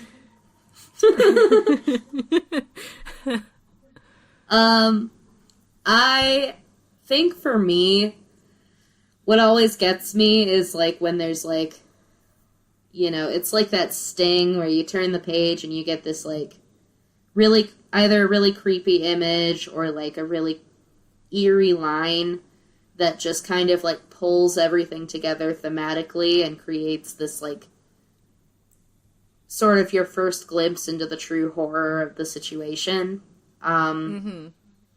That's always, like, what gets me, is more of, like, on a thematic level, like, oh my god, the world is so fucked up kind of thing. Yeah. So that's happens throughout Helter Skelter. There's a lot of really good lines in that one. But yeah, definitely that last lingering image is like, oh god. And like that last image of her sister. Oof. Creepy. And then the drifting classroom as well. Just like the images of just the sprawling nothingness are like, that is like a very deep, like, primal horror within my brain of, like, these, you know, wide open, expansive wastelands and being, like, totally exposed to the elements. And the disgusting cockroach monsters or whatever. And also just, like, oh my god, I just cannot emphasize enough the climate horror reading that series. That is not a horror that I can awake from, so that's cool. Yeah, so those ones scared me. Is there anything else that, like, Happiness scared me. When it started getting, like, after the time skip into, like, the cult stuff, that is fucked up. That was very unsettling. I'm just remembering it now. Oh, okay, yeah.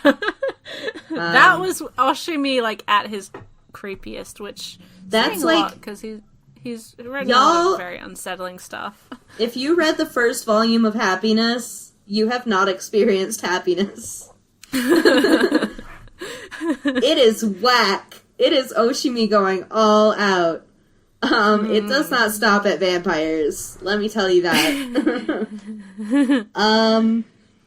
Oh my god. And then, like the scenes of, like, human... Well, they're not humans. The experimentation with, like, them just, like, regrowing limbs and shit is, like, so disgusting and awesome. It's a lot. And then, I guess some of my favorite horror moments also come from, like, Mushishi, which isn't really, like, a horror series, but it does have horror. Like, it is another series of, like, yokai vignettes. They're not yokai, they're mushi, but they're yokai. Yeah. Splitting hairs here. Yeah. And there are definitely some horror-focused ones. The one that I always think of is the one with the hunter guy, and, like, that last scene of the crows just, like, descending on him. That was so cool, dude. Yeah, I mean, terrifying, but oh my god. That really was like that one. metal as hell. So good. And then, like, there's another one that's, like, oh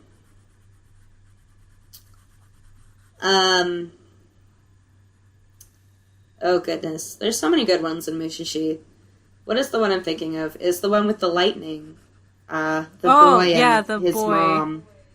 Yeah. And the lightning.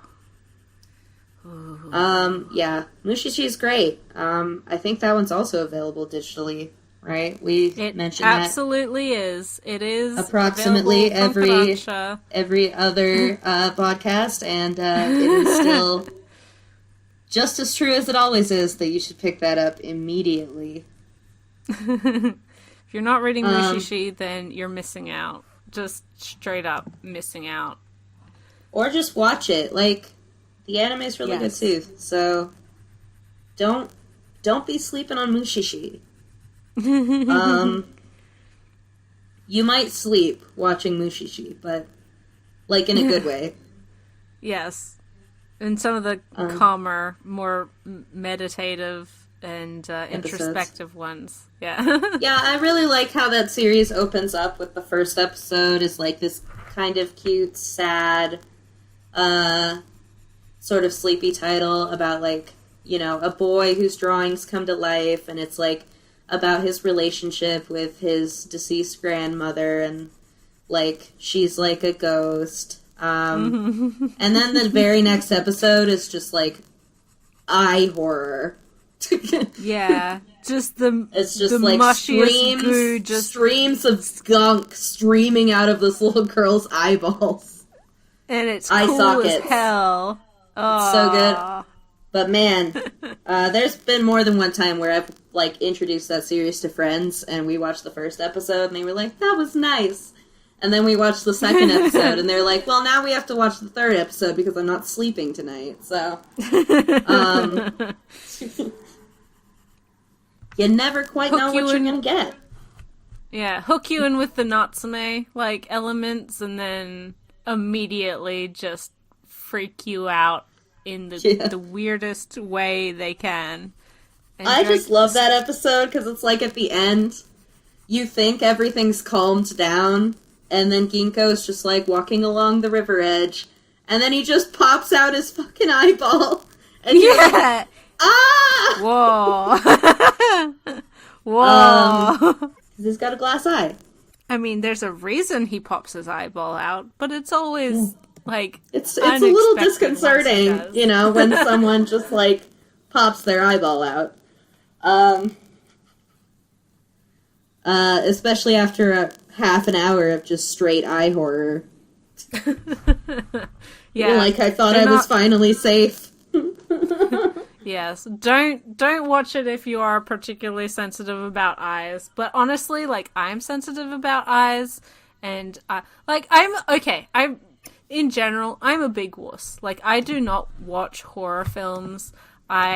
Even the really dumb ones, and I know like jump scares are gonna happen, and I know exactly when a jump scare is about to happen. Once it does, I will still jump because my body is like, no, what the hell? I'm the biggest baby when it comes to gore. Like when it's live action, I cannot do any of this. When it's comics and when it's animated, I'm like, hell yeah, give me all of that. Like, I don't have any issue. Yeah, I like never watch live action horror. Even if you're not a horror fan, like generally, do try some horror because it's not like, I feel like there's a different level of maybe dissociation when it's animated or comic. It's still going to be disconcerting and effective, but it's not like literally watching humans rip out the eyeballs of other humans or like mutilate guts and stuff. I'm like, ugh. Yeah. There's definitely a level of separation. I can handle gore. I can't handle jump scares. So I can, like, read horror books, and I can read horror manga, and I can, like, look at horrific pictures, usually. But, or I can watch a movie that doesn't have that many jump scares, but if I just hate them. Like, I do this on, like, roller coasters, too, where it's like, everyone talks about how they love, like, that climb up to the top and, like, the release when they go down, and I'm like, I hate the entire experience. I hate the going up part because I'm like, get it over with. I know it's coming, and that's why I hate this. And then I don't get the relief because I'm like, I still hate this. So, and now I'm nauseous. See, this is one of the few things that we are different on, because I am an adrenaline junkie when it comes to roller coasters. I can't do like skydiving or bungee jumping, but roller coasters are my thing. Get me in a theme park, I'm doing every ride, no matter how much everyone else who's with me is like, no, it's too scary. I'm like, no, we're doing it. Someone has to come do it with me. And they will be shitting themselves, and I will be living my best life. See, I'm the kind of person who goes to a theme park just to walk around, so... But not too much of that happening right now, hopefully. Everybody stay inside. We're still in the middle of a global pandemic. Do not go to a theme park. Yeah. Maybe you can go to that abandoned Flintstones theme park that Jenny Nicholson went to in her spider video. That might be okay. Yes. Don't tell your friends, though.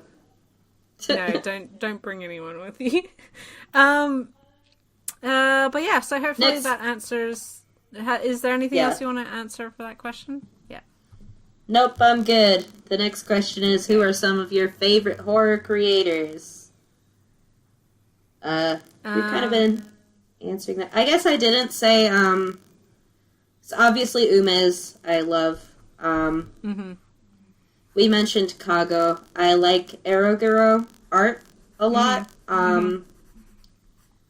It's interesting to look at. I don't know what that says about me, but I feel like I'm not alone, so... Yeah. I also really like Usamaru Furuya, who, he's not really... He's doing more mainstream stuff now. Like, it's still weird, but it's more mainstream. He used to do, like, really hardcore, like, Eroguro stuff a lot. We got exactly one of those books in English, and that is Lychee Light Club, which I really like Lychee Light Club as well. It's an adaptation of a play from the Tokyo Grand Guignol Orchestra, which is known for these really grotesque, gothic plays, horror plays. And as an adaptation of that, it's really interesting. The whole thing takes place in one room. You can kind of tell it was adapted from a play, I feel like, reading it. Yeah, his artwork is just absolutely gorgeous. Whether he's drawing decadently horrific and grotesque imagery, or whether he's drawing some of his more normal stuff, like in Genkaku Picasso, or in some of his more recent stuff, or even No Longer Human. He did an adaptation of that. But yeah, I'm a big fan of him. I'm a big fan of Oshimi, especially when he goes just like hog wild into horror. I want to wait until Blood on the Tracks gets a little more further along before I get into it. Because I did read the first volume of it in Japanese, and I was like, I want the other shoe to fall. You know? Obviously there's something wrong with this situation. I want to see what it is. Yeah, I like those creators. Yeah. Those are probably some of my favorite for horror. Yeah, question for you. Yes. Considering your interest in Eroguro, have you ever read any of Suehiro Maruo's work? Because we've gotten a couple of his titles. Two of them are very out of print. The other one is, I recently got a reprint. Have you delved into any of his stuff, or is he not really on your radar? I have. I haven't. In terms of, I've delved into it in terms of, like, I've looked for it. And I know Panorama Island's back in print, isn't it? Yes. Or it was. It is. It is. It's, you can get it from their website, Last Gasp's website. But I think other bookstores are struggling to get copies just because, again, global pandemic, it's hard to ship books out. Yeah. Yeah, I'm a big fan of his illustration. So with Eroguro, I like a lot of these artists. I follow their illustration and stuff. Obviously, he's like kind of the most famous in terms of Eroguro. I really love his illustrations. I almost bought an art book of his from Nakano Broadway, and then I got a Furuya thing instead. But yeah, I love his artwork, but I haven't read his stories. But I definitely want to. I always, like, move it, or, like, I'll find it and, like, decide against it, or, like, I don't know. I don't know. It's one of those things. It's one of those things. I mean, prioritize yourself. Have you read Maruo? No, I haven't. Mainly because, his other stuff is very, very out of print, and Panorama Island, it's in the to get pile. It is into the get to pile, but I'm hoping to get it from a bookstore that will not charge me more than the book's worth for shipping. See, so that's I'm the probably thing. gonna have to wait. Yeah, I'm gonna probably have to wait until the mail situation globally kind of sorts itself out a little bit, or find a copy locally that somebody's either trying to get rid of or is just in stock at a bookstore here or something. I don't know why or anyone would have brought it in for no reason, but maybe I'll check Kinokuniya. They sometimes have stuff that is surprisingly available when the rest of the world seems to have had it disappear from shelves. I don't know. Have to check that.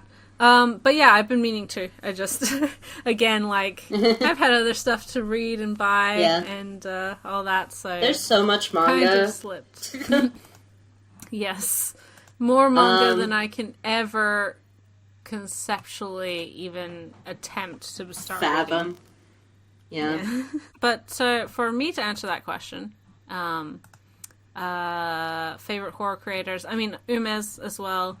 Oshimi, really, really effective in Happiness. I've read Inside Mari as well, but I would say that Happiness is more of a horror title than Inside Mari, which is a thriller. Like, it's definitely unsettling and unnerving, but of the two, for a purely horror title, that one is really, really good. I think Matsuri does a great job with Phantom Tales of the Night, because I'm a big sucker for that.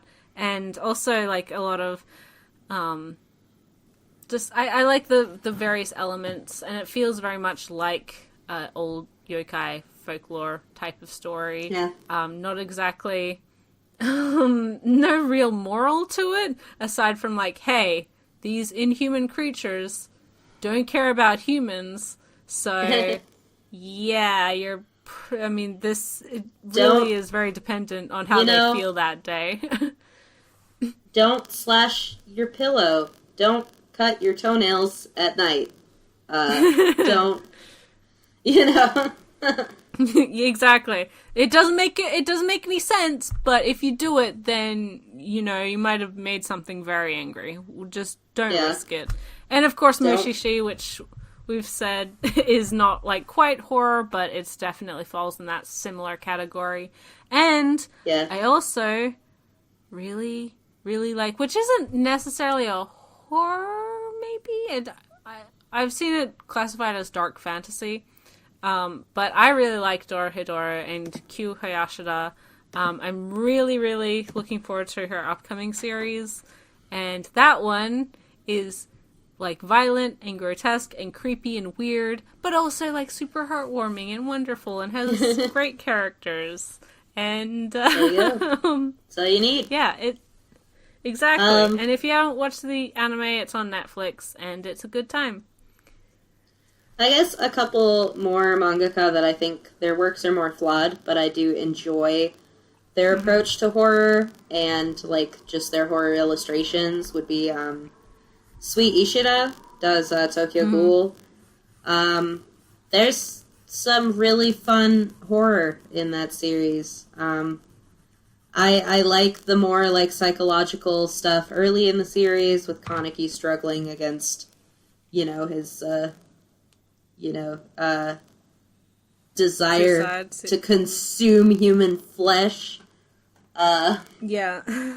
And then I also like some of the stuff that's, like, right towards the end of Re that's just, like, this really big, bizarro monster design, like, epic Eldritchian horror. I like that stuff, too. I think he could... I don't know about the two in the same series, but I feel like he could make something interesting in the future in either direction. So... but right now he seems content to work on character design primarily, but I'm definitely interested if he ever makes anything again in terms of manga.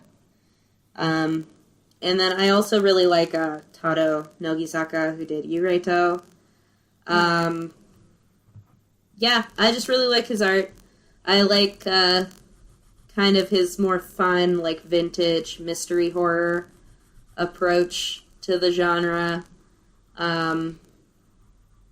It's just, that series is fun because it's just like this classic, like, two, sort of this dashing hero and his sidekick, exploring a creepy ghost tower, to find treasure. And there's, like, a psycho killer in the tower as well. So, nice. I love that. That's great. It's, the whole series is a big reference to Ranpo Edogawa, and I'm into it. Very interested in reading more from him. Despite the fact that Yureto has a lot of problems. Then we have a couple questions from at Lesbo Pi. Oh, no. You said I did well last time pronouncing your username. But I forgot how I pronounced it. Lesbo Paihimus. But this is... I'm very sorry for that. What are the best / must-buy horror manga titles? Are there any long-running, longer than 3 to 5 volumes horror manga that you recommend? My must-buys would be anything by Umez, like we've said. Helter Skelter, also like we've said. And must-buys. Must-buys. Those are the main ones that I would be like, anyone who's a fan of horror should pick this up, kind of thing. I'd throw the others, I feel Happiness on there. That's what I was gonna say for, like, the longer series. I think that one's pretty good, just, like, all-around horror. I guess Total Eclipse of the Eternal Heart is some good, like, classic Japanese horror, with kind of a queer bent to it. And it's only 1 volume long, so maybe that one.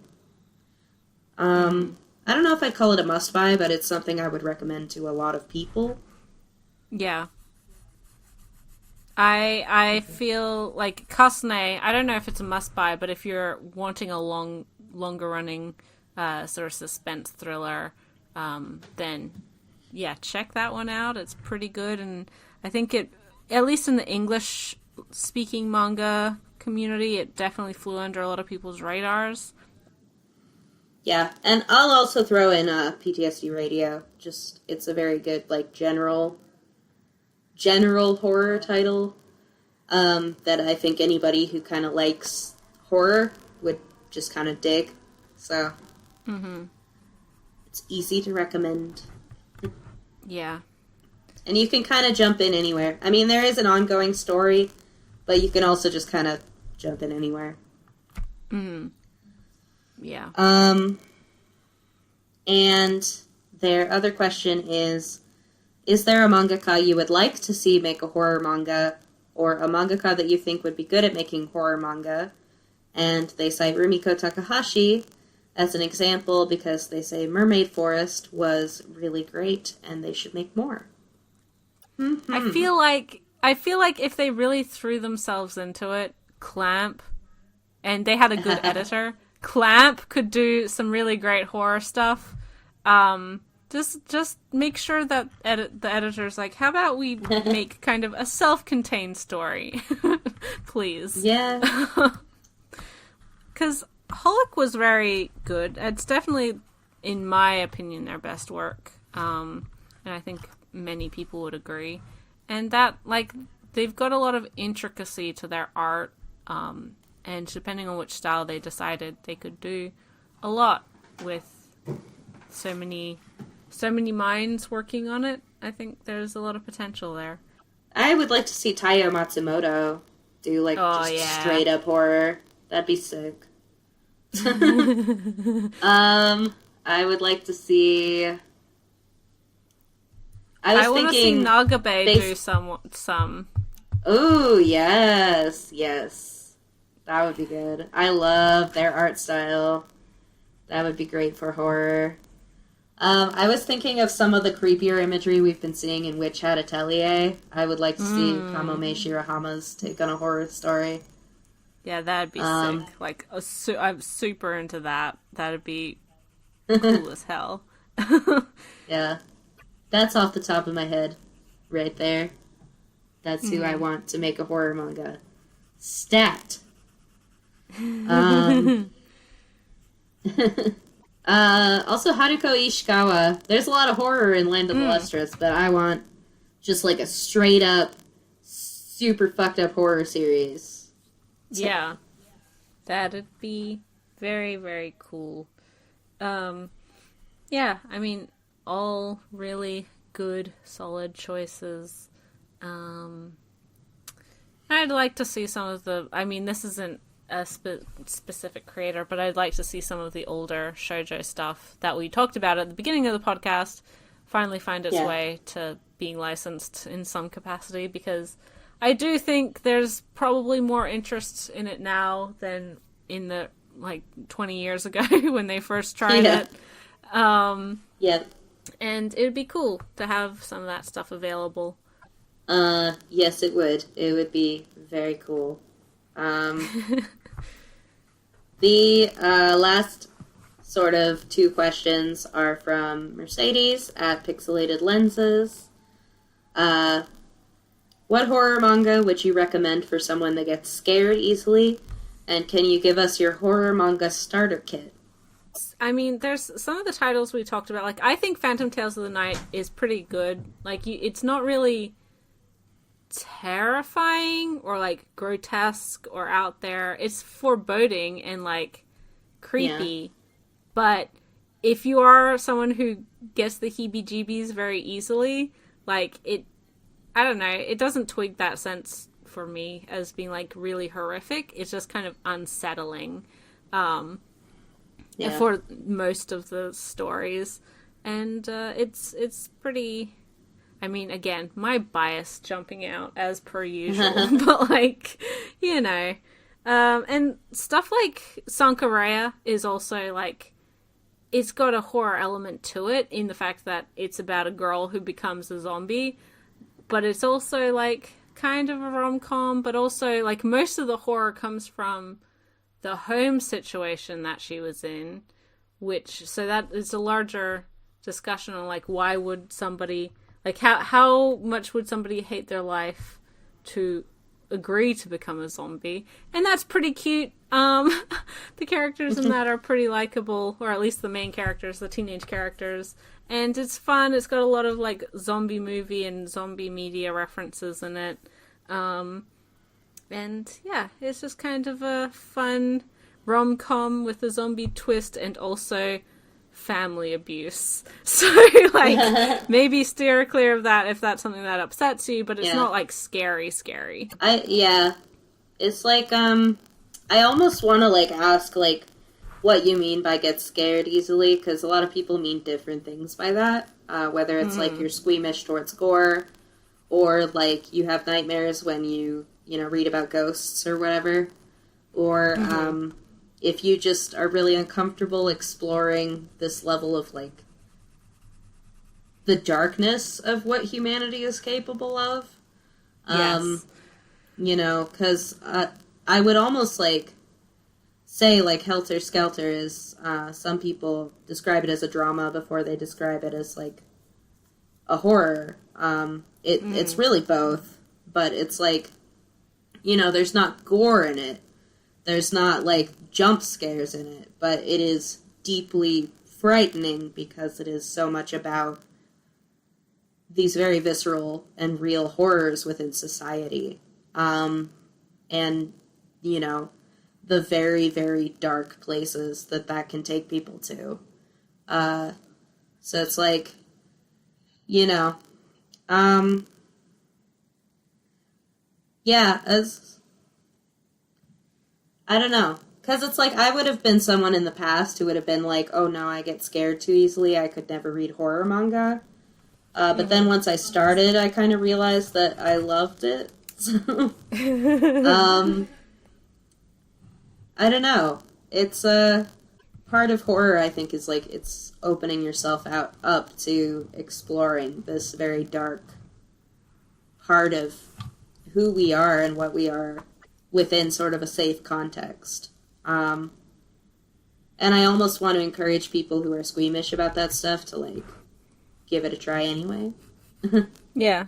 At least check it out from your library. Like, you don't necessarily have to pay money for it. But don't pay $35 for, you know, the Drifting Classroom or whatever. You know, in general, I guess I would say, like, Kitaro.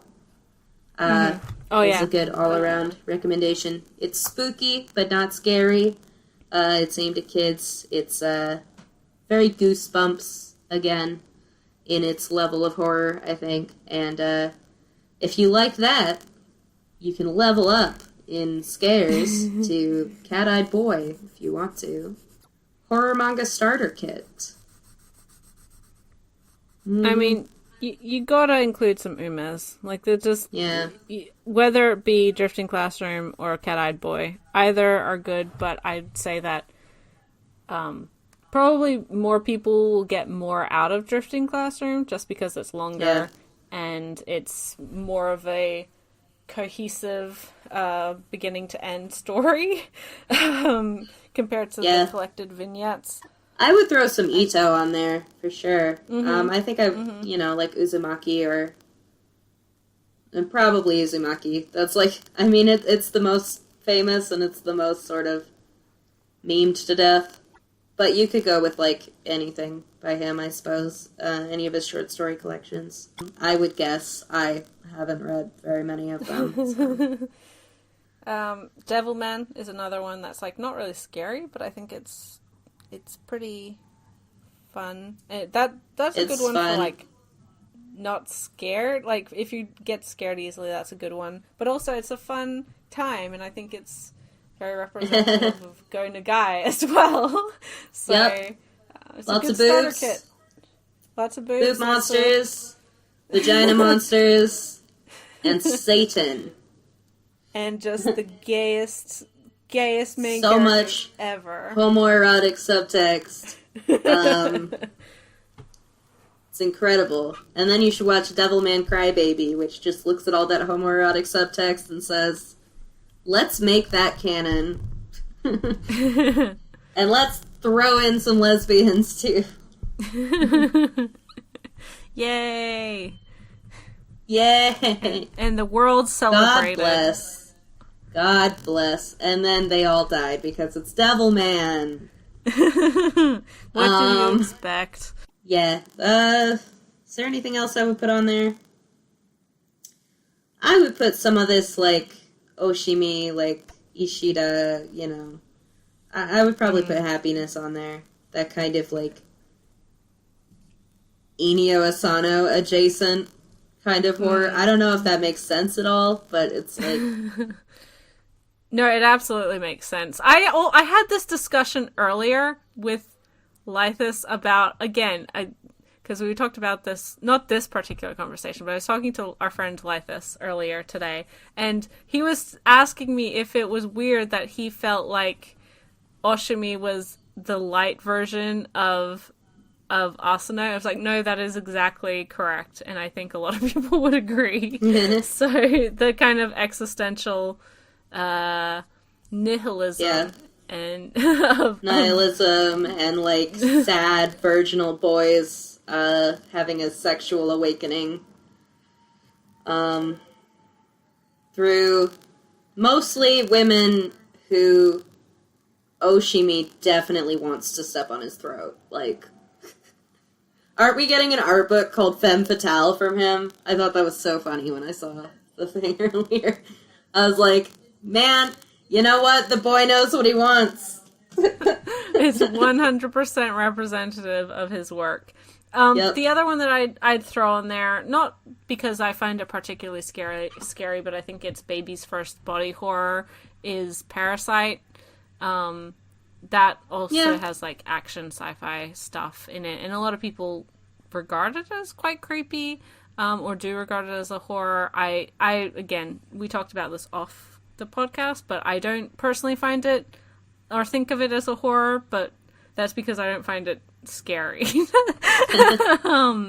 But I think for a lot of people, if they're not used to body horror, or if they want something like just dip their toe in, and it's got creepy monsters, it's got like a lot of action and stuff to follow, and pretty interesting dynamic between the two quote-unquote main characters. So, you know, it's one that I think a lot of people would enjoy reading if you're wanting to get into the genre. Yeah, Parasite is... It's fun. The body horror in it's a bit repetitive, in my opinion. We were talking about that. I would say also, like, from the perspective of, like, being new to body horror, kind of dipping your toes into it. I would say Land of the Lustrous, even though it's not a horror manga. It's, like, sci-fi fantasy before that. But it is pretty... There's a lot of creepy stuff going on. And there's a lot of really visceral body horror, but I feel like because the characters, you know, they don't bleed, they don't have gore, they're made out of crystals, so they just shatter. That may be, you know, an easier place to start than something with a more squishy cast. Yeah. But I think that answers all of our questions. Yep. Well, with that, we have come to the end of another podcast. Thank you guys so much for joining us, as always. Another month come and gone in this crazy year of 2020. I hope everyone is staying safe, staying healthy, and enjoying October and Halloween from afar in a safe, socially distanced way. You can still get your spooky season on with staying at home and reading some of these titles, hopefully. Next month, we will be doing another creator spotlight, where we are talking about Natsume Ono and her mini-series available in English, perhaps the few that are not available in English, which there's a couple, but not too many. We do have a lot of her catalog available. And so be sure to send in your questions about her titles, specific or just her generally as a creator. She's very interesting, very, very good at what she does. Lovely art style, although some people may disagree. And yeah, so be sure to send your questions in either through Twitter or in the comments down below if you are watching this on YouTube or listening to this on YouTube. We will try our very best to answer to the best of our ability. And also, as I mentioned at the beginning of the podcast, this podcast is available on pretty much every podcasting platform, whether that be Google Podcasts, Spotify, Anchor FM, the other one, Google Podcasts. That's what I'm thinking of.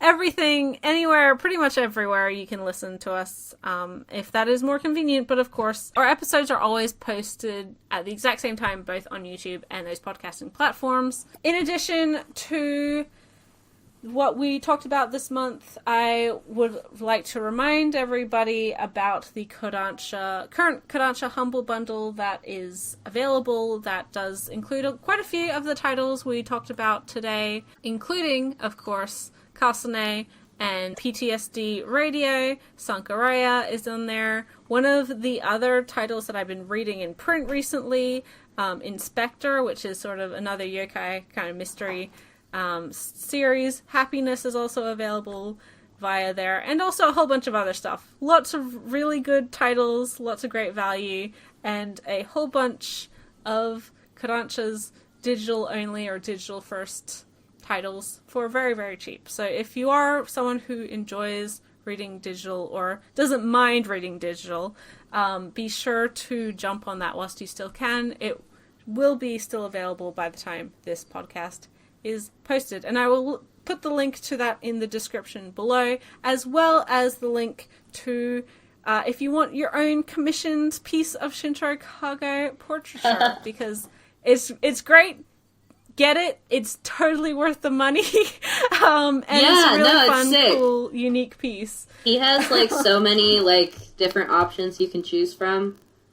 Yes. And yeah, it's it is a quality piece that you get from him. Like, just, the same quality you can see in, like, any of the other stuff that he posts on Twitter. So, I'm very happy with that purchase. It is honestly, like, the coolest thing. And if you like body horror and you like Shintaro Kago, it would be a discredit to yourself to not get yourself one. But yes, that is all the updates, all the news, everything else that I needed to get through at the end of the podcast. Thank you guys, as always, so much for listening. We really appreciate it. And Yes. yeah, we'll catch you in the next episode. And bye till then. Bye, guys. Happy Halloween. Yes, happy Halloween.